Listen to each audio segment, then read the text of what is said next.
Hey everyone, welcome back to the workshop. I know it's been a little while since I got a project out. I got the flu this year and it has been kicking my butt. I just haven't had the energy to get out in the shop, but wanted to get off my butt, get down here, and at least get something done. And my wife actually had a project for me. She does a lot of knitting and other sewing and crafting kind of things, and she wants to use these little tins to do some organization and such, and but wants them marked kind of in a fun but way that she can recognize what's in there. So I had her come up with some of the designs, and we are going to try to mark on these. I got these on Amazon and they are listed as stainless steel. So we're going to be using the ComMarker B6. It's a 20-watt fiber laser. We're going to be just doing it straight on the stainless steel. I think I've got some settings that are going to work pretty well for this, and hopefully they will work well for you on other stainless steel items. So if you want to see what we're going to make with these, or interested in how the ComMarker B6 works with this, stay tuned. I'm going to jump right into it.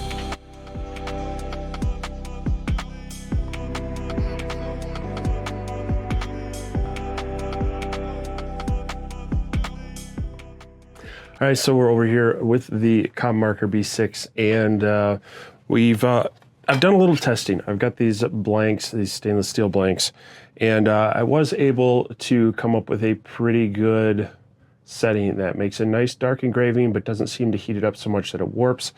Hopefully this will work well on most stainless steel, whether it's the thickness or not. You may need to do a little bit of playing, and if you have a different fiber laser, of course, the settings will be slightly different, but the technique should be about the same. And so the trick with this really is in the defocusing of the laser.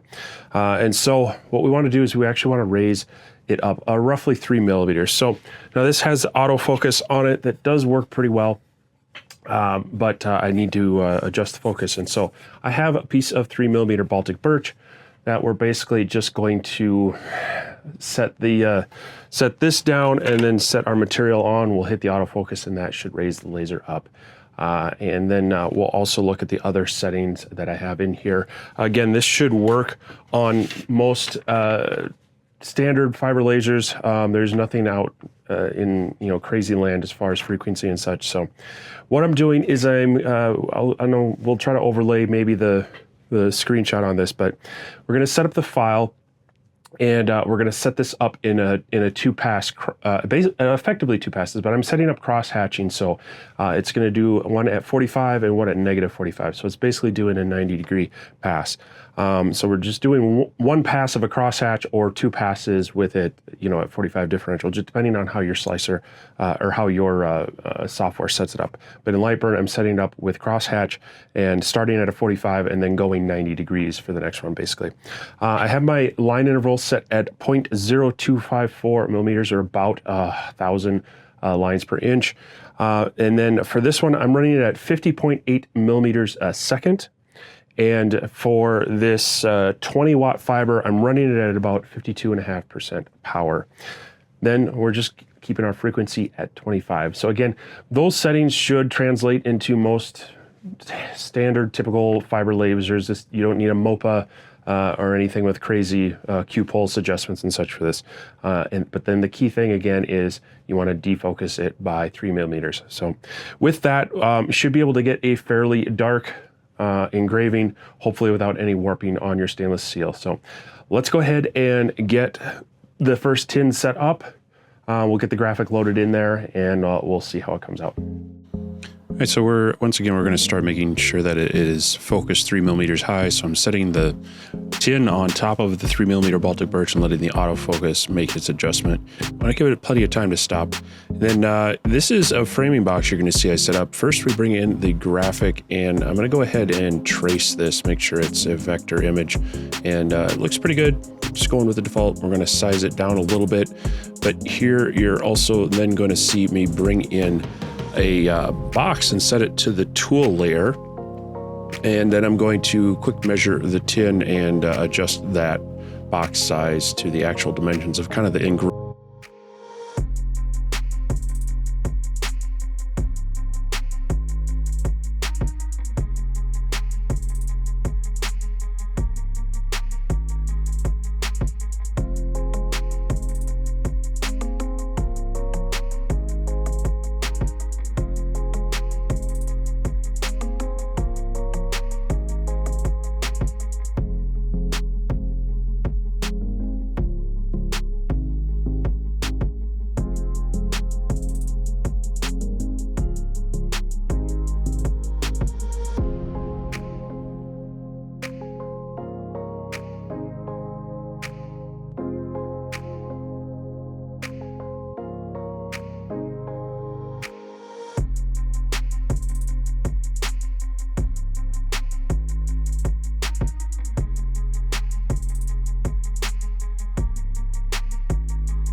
right, so that came out okay. It's very nice contrasting. There is a little bit of denting, so we might need to increase the speed just a bit or possibly lower the power. See if we can still get that high contrast and also get the the quality of the engraving. So I'm going to play around with that a little bit, but let's drop some of the other graphics in there and see how the rest come out.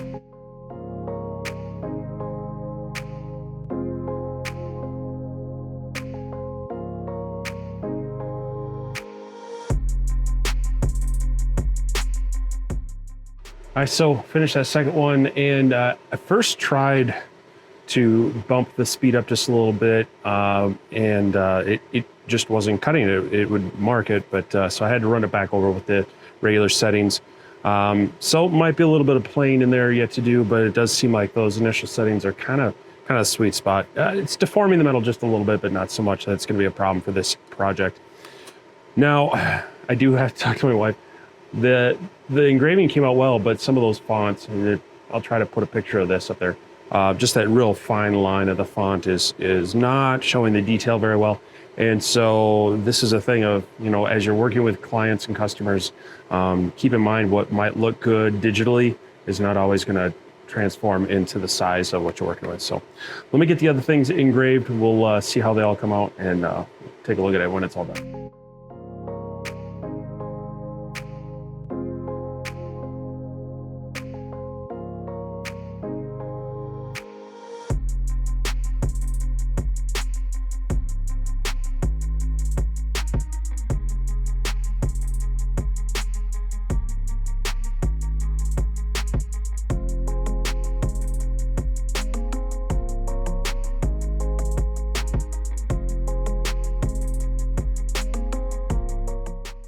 So I finished them all up. We got about 5 different ones, and they all came out okay. A couple things that I was noticing. I think there's a bit of a coating on here. On some of them, it seemed to be maybe just a little more thick, and so that first pass was kind of burning it off. So on a couple of these, I did have to rerun them just to kind of get a couple of good passes on there, but they all seem fairly consistent. I'll try to pop some photos up on these because I just don't think they're going to show up well with between light reflection and everything on here.